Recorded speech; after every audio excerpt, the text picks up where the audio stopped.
우리 암송할 성구 이사야 40장 31절 우리 함께 암송합니다.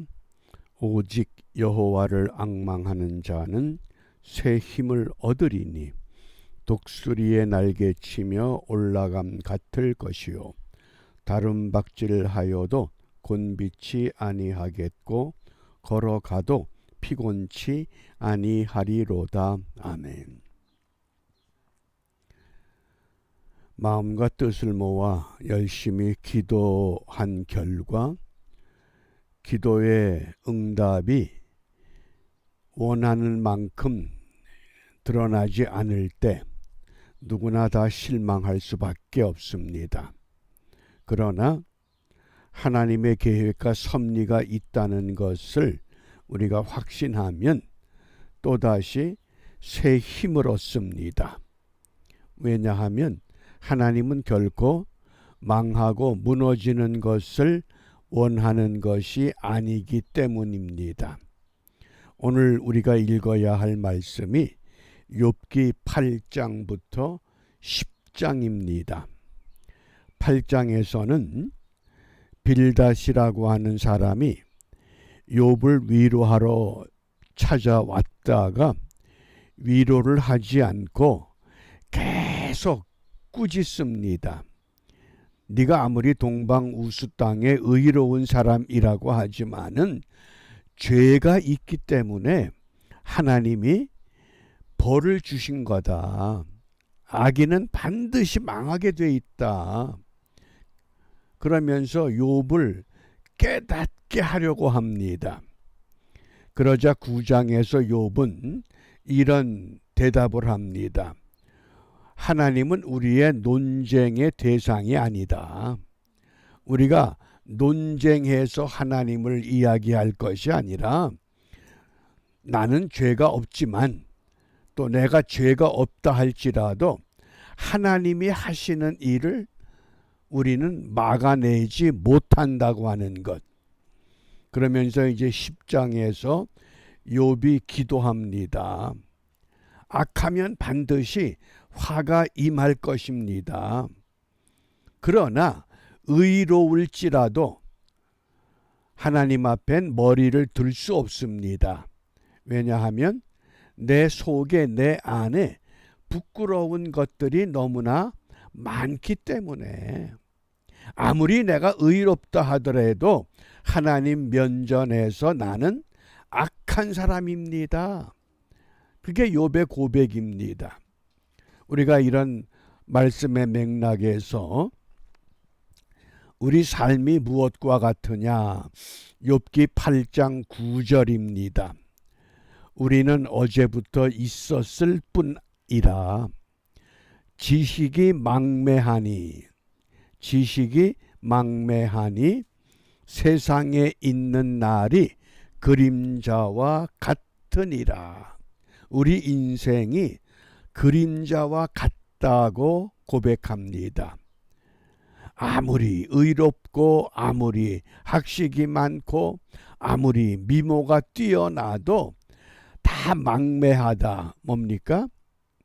이게 어둡다 그런 뜻입니다. 세상 물정이 어둡다.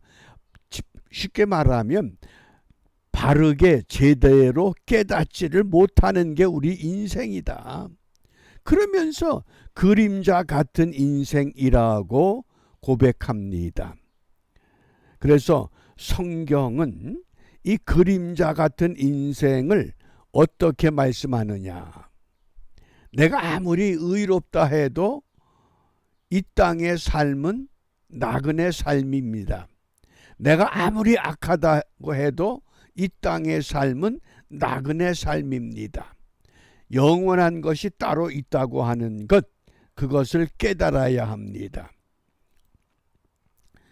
역대상 29장 15절에 주 앞에서는 우리가 우리 열조와 다름이 없이 나그네와 우거한 자라. 주님 앞에서 북이스라엘 왕국이나 남유다 왕국이나 모든 역대 왕들 다 잠들었다 그랬습니다. 나그네라고 하는 겁니다. 어떻게?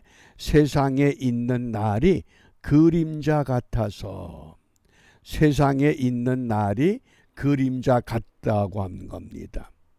그림자가 뭡니까? 그 유명한 이 단편 이야기가 있는데, 자기 그림자를 팔아먹은 사나이가 있었습니다. 돈을 많이 준다고 하니까 돈을 받고 그림자를 팔았습니다. 그런데 그림자가 없으니까 어느 마을에 마음에 꼭 드는 여자가 있는데, 그 여자하고 결혼하기 위해서 청혼을 하니까 그림자가 없기 때문에 청혼을 거부해 버립니다. 돈은 많은데 그림자가 없다는 겁니다. 그림자가 있다는 건 뭡니까? 실체가 있다는 겁니다. 실물이 있다는 겁니다. 그런데 그림자가 언제 생깁니까? 그림자가 뒤에서 빛이 비추어지면 내 앞에 그림자가 생깁니다. 그런데 내 앞에 빛이 비추면 내 그림자를 내가 볼 수 없습니다. 그림자가 뒤에 생기기 때문에.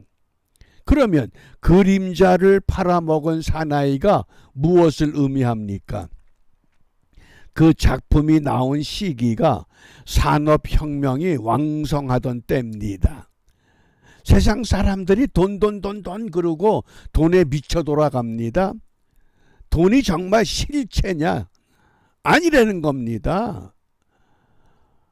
공중에 뜬 부귀영화, 그것 때문에 사람들이 그것을 잡으려고 몰두하는데 결국은 그림자를 팔아먹은 것과 같다고 하는 비유입니다.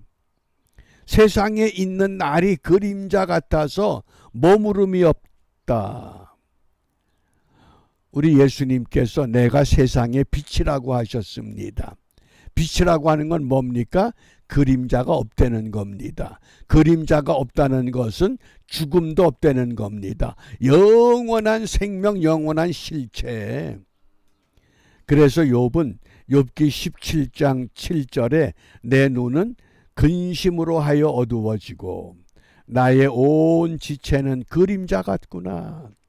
이 그림자 같은 인생, 그 그림자를 채우기 위해서 무엇을 잡고자 합니까? 무엇을 의지하려고 합니까? 이러한 인생을 가리켜서 시편 39편 6절에 진실로 각 사람은 그림자같이 다니고 헛된 일에 분뇨하며, 쉬운 말로 하면 헛된 일에 분주하다 그 뜻입니다. 재물을 쌓으나 누가 취하는지 알지 못하나이다. 이 인생의 모습을 시편 기자는 이렇게 표현한 겁니다. 헛된 일에 분요하다. 가장 중요한 일은 관심이 없고 헛된 것에 분주한 인생. 그러므로 우리가 어떤 길, 어떤 삶을 선택해야만 하느냐? 성경은 결론을 이렇게 내립니다. 요한복음 8장 12절입니다. 예수께서 또 일러 가라사대 나는 세상의 빛이니. 세상의 빛이라고 하는 게 뭡니까? 그림자가 없다는 뜻입니다. 영원한 생명이라고 하는 겁니다. 그러므로 나를 따르는 자는 어두움에 다니지 아니하고 생명의 빛을 얻으리라. 우리가 예수를 믿는다. 예수 믿고 구원 받아서 이 다음에 천국 간다. 그런 것이 아니라 예수를 믿기 때문에 이 땅에서 그림자 같은 것에 분뇨하지 말고 참다운 것, 참 생명, 참다운 가치, 그것에 집중하며 살아갈 수 있는 것, 그것이 올바른 믿음 생활이라고 하는 겁니다. 그런데도 수많은 사람들이 여전히 믿는다고 하면서 믿음의 실체적인 것보다는 믿음의 액세서리에 붙잡혀 살아갑니다. 정말 우리가 욥을 통해서 욥기를 읽어가면서 참 믿음이 무엇인가, 그 동방우수 땅에 의롭다고 하는 욥, 그래서 욥이라고 하는 그 이름의 뜻이 원한다, 그런 뜻이에요. 뭘 원합니까? 많은 재물 가져봤습니다. 자녀들도 거느려 봤습니다. 건강도 했습니다. 그런데 온몸에 악창이 돋아나서 견딜 수 없을 지경까지 왔을 때 정말 원하는 게 뭡니까? 욥의 결론이 42장에 가면 귀로만 들었던 신앙, 귀로만 듣던 하나님, 눈으로 보게 됐습니다. 내가 직접 뭐예요? 세상의 빛으로 살아갈 수 있는 은혜를 알게 되었다, 그 고백을 하는 겁니다. 그게 믿음 생활입니다. 그래서 우리가 이 아침에 무엇을 기도하느냐? 우리 마태복음 5장 13절에서는 너희는 세상의 소금이라고 말씀하셨고 14절에서는 너희는 세상의 빛이라고 말씀하십니다. 그러면서 빛으로 살기 위해서 어떠한 삶을 말씀하셨습니까? 너희의 착한 행실로, 너희의 거룩한 행실로 사람들이 그 삶을 보고 하나님께 영광을 돌리게 하라, 하나님께 돌아오게 만들어라, 그 뜻입니다. 내 삶 때문에, 내 믿음 때문에 누군가가 삶의 방향을 전환시켜서 그림자에 집착하지 않고 영원한 생명을 찾기 위해서 뛰쳐나올 수 있는 그런 사람을 우리가 찾아내는 것. 그래서 오늘 기도가 생명의 빛을 따라 살아가게 하옵소서. 어두운 바다를 항해하는 배가 등대의 빛을 보고 방향을 정하는 것처럼 이 땅이 이미 어두워졌습니다. 이 어두운 세상에서 생명의 빛을 보기만 해야 방향을 잡을 텐데, 빛으로 살아야 할 성도들마저 다 어두워졌다 그러면 이미 세상은 방향을 잃어버리고 만 겁니다. 정말 우리가 믿음의 온전한 모습을 회복하면서 생명의 빛을 따라 살아가는 일에 성공하는 은혜의 하루가 되시기를 바랍니다. 기도합니다. 자비로우신 아버지 하나님, 생명의 빛으로 저희들을 사랑하셔서 죄와 어두움 가운데서 우리를 구원하여 주시고 너희들도 어두운 세상에 나아가 생명의 빛되게 살아가라고 오늘도 우리를 인도하여 주심을 감사합니다.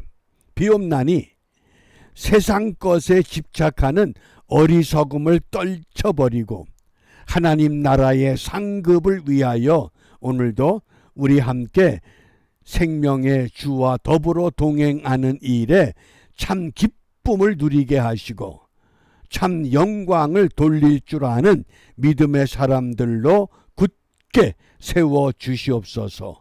예수님 이름으로 기도합니다. 아멘.